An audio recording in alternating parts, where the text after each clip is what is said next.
আমাদের দেশে কিন্তু একটা এখন সনাতন ধর্মীদের একটা সবচেয়ে বড় উৎসব কিন্তু চলছে।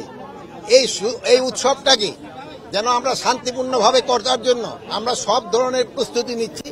বাট একটা মহল যারা চাচ্ছে যে এই উৎসবটা যেন ভালোভাবে এবং ধর্মীয় উদ্দীপনার সাথে এবং উৎসব মুখরভাবে হতে না পারে, এই জন্য একটা মহল কিন্তু চেষ্টা করতেছে।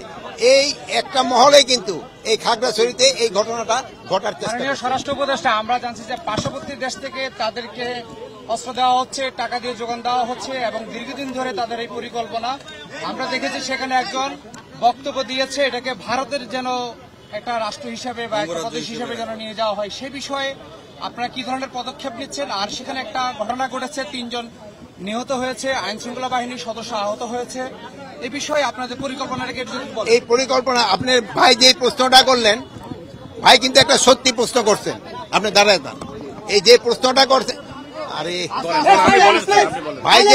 ভাই যে প্রশ্নটা করছেন, আবার আপনি প্রশ্নটা একটুখানি বলেন, ওনারা তো শুনে নেই। আমি বুঝি নির্মাণের শিল্প, সালাম স্টিল বোঝে ডিউরেবিলিটি। সালাম স্টিল মোস্ট ডিউরেবল স্টিল।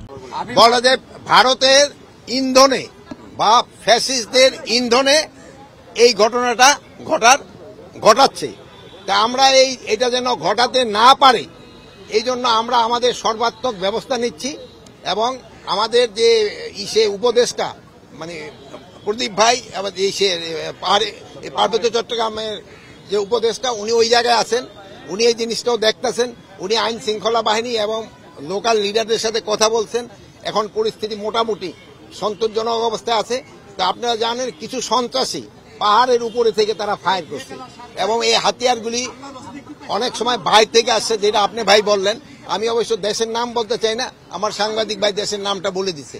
তা আপনারা এটা যেন প্রতিহত করতে হলে আপনাদের সবাই আমাদের সাহায্য এবং সহযোগিতা দরকার হবে। আপনারা সবাই আপনার সাহায্য সহযোগিতা করবেন।